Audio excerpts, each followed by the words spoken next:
வணக்கம் friends, welcome to Madras kitchen journey. இன்றைக்கி வந்து நாம் சூப்பரான எண்ணெய் இல்லாத ஒரு ரசம் ரெசிபி எப்படி செய்யலாம்னு பார்க்கலாம். இதுக்கு வந்துட்டு 1.5 ஸ்பூன் போல் தனியா, அப்புறம் 1 ஸ்பூன் போல் துவரம்பருப்பு, 2 காஞ்ச மிளகாய், அரை ஸ்பூன் அளவுக்கு மிளகு, நம்ம எந்த அளவுக்கு மிளகு எடுக்கிறோமோ அதே அளவுக்கு சீரகம், அரை ஸ்பூன் அளவுக்கு சீரகம், சோம்பு வந்து 1/4 டீஸ்பூன் அளவுக்கு சேர்த்துக்கலாம். ரசம் வந்து நல்லா வாசனையாக இருக்கும். சோம்பு ரொம்பவும் நல்லதும் கூட. கொஞ்சமாக ஒரு 4 கருவேப்பிலை. அதுக்கப்புறமா இது தக்காளி வந்துட்டு ஒரு தக்காளி வந்து நான் ரொம்ப மெலிசாக கட் பண்ணி வெயிலில் காய வச்சேன்.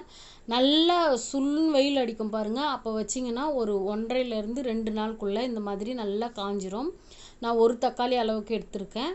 தக்காளி போட்டால் டேஸ்ட் வந்துட்டு இன்னும் நம்மளுக்கு கூடுதலாக கிடைக்கும். அதுக்கப்புறமா இதில் வந்து கொஞ்சமாக புளி, அந்த நரம்புலாம் இருக்கு இல்லையா, அதெல்லாம் எடுத்துட்டு இந்த குச்சிலாம் எடுத்துட்டு வச்சுக்கலாம். இப்போ வந்து நம்ம இது எல்லாத்தையும் வந்துட்டு கடாயில் போட்டு வெறுமனே வந்துட்டு நல்லா வறுத்து எடுத்துக்கலாம். கடாய் ஹீட் பண்ணிவிட்டு இதில் நம்ம எல்லாத்தையும் போட்டலாம். இது கூடவே வந்துட்டு பூண்டு வந்து நல்லா தோலோட அப்படியே தட்டி சேர்த்துக்கலாம். முழுசாக சேர்க்க வேணாம், தட்டி சேர்த்தோம்னா சீக்கிரமாக நம்மளுக்கு வறுபட்டுடும். இப்போ இது கூடவே எல்லாத்தையும் வந்து நம்ம ஒன்றாவே சேர்த்து வறுத்துடலாம். தனித்தனியாலாம் வறுக்கணுன்னு அவசியம் இல்லை. எல்லாத்தையும் வந்து சிம்மிலே வச்சுட்டு நல்லா இந்த மாதிரி செவக்க வறுத்து எடுத்துடணும். இப்போ இது வந்து அப்படியே ஆற வச்சிடலாம். அதே கடாயிலேயே கொஞ்சமாக கடுகு, அரை ஸ்பூன் அளவுக்கு சீரகம், பாதி காஞ்ச மிளகாய் கிள்ளி சேர்த்துக்கலாம். கடுகு வந்து நல்லா இந்த மாதிரி பொரிஞ்ச அப்புறமா இதை வந்து எடுத்து தனியாக வச்சிடலாம். இது வந்து தாளிப்புக்கு. இப்போது நான் வந்துட்டு இந்த அளவுக்கு ரசம் வைக்க போகிறேன். நீங்கள் எந்த அளவுக்கு ரசம் வைக்கிறீங்களோ அந்த தண்ணி வந்துட்டு கொதிக்க வச்சிடணும், நல்லா கொதிக்கணும். இப்போ அது கொதிக்கட்டும். இதில் வந்து நம்ம வறுத்துருக்கோம் இல்லையா, அந்த பொருள்லாம் இதில் சேர்த்தாச்சு ஜாரில். இப்போ வந்து இந்த மாதிரி நல்லா குறன்னு இந்த மாதிரி ரசப்பொடியை அரைச்சி வச்சுக்கணும். இந்த ரசப்பொடி வந்துட்டு நம்ம வந்து தக்காளி சேர்த்துருக்கிறதுனால இது வந்து டேஸ்ட்டும் வந்து நல்லாயிருக்கும். இதை வந்து நீங்கள் 1 மாதம் 2 மாதம் வரைக்கும் நல்லா ஸ்டோர் பண்ணி டைட் டப்பாவில் போட்டு வச்சுக்கலாம். கெட்டு போகாது. இப்போ வந்துட்டு தண்ணி வந்து நல்லா கொதிச்சிருக்கு.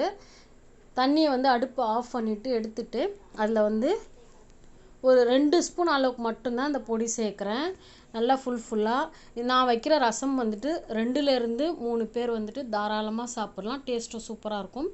இப்போது இந்த பொடியை வந்து இதில் போட்டுட்டு கொஞ்சமாக வந்து மஞ்சத்தூள், ஒரு 1/4 டீஸ்பூன் அளவுக்கு மஞ்சத்தூள் சேர்த்துக்கலாம். சேர்த்துட்டு இதில் வந்துட்டு உப்பு, கல் உப்பு சேர்க்குறேன். டேஸ்ட் வந்து நல்லாயிருக்கும். இப்போ உப்பு சேர்த்ததுக்கப்புறமா இதில் வந்துட்டு நம்ம கொஞ்சம் லைட்டாக ஸ்பூன் வச்சு ஒரு கலக்கி விட்டுடலாம். அதுக்கப்புறமா இதில் வந்துட்டு நம்ம அந்த கடுகு, சீரகம் எல்லாமே வந்துட்டு தாளிப்புக்கு ரெடி பண்ணி வச்சுருந்தோம் இல்லையா, அதை வந்து மேலே அப்படியே கொட்டிடலாம். கொட்டிட்டு இதில் வந்து பெருங்காயம் வந்துட்டு கொஞ்சமாக சேர்த்துக்கோங்க. நான் பெருங்காயம் சேர்த்தது வந்துட்டு இதில் வந்து வீடியோ அந்த கிளிக் வந்து விழலை. பெருங்காயம் வந்து இதில் கொஞ்சம் சேர்த்துருக்கேன். அதுக்கப்புறமா கருவேப்பிலை, கொத்தமல்லி இது எல்லாத்தையும் சேர்த்துட்டு மூடி வச்சிடணுங்க. சும்மா ஒரு நிமிஷம் மூடி வச்சா போதும்.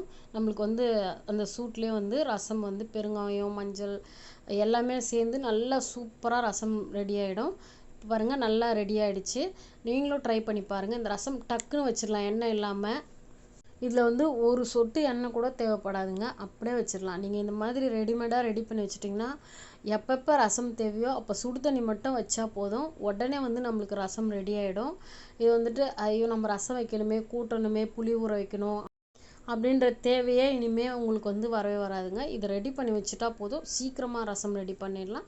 நீங்களும் ட்ரை பண்ணி பாருங்கள். உங்களுக்கு இந்த ரெசிபிஸ் தான் மறக்காமல் ஒரு லைக். மெட்ராஸ் கிச்சன் ஜேர்னிக்கு சப்ஸ்கிரைப் பண்ணலாம். சப்ஸ்கிரைப் பண்ணி உங்களோட சப்போர்ட் தெரியுங்க. நன்றி, வணக்கம்.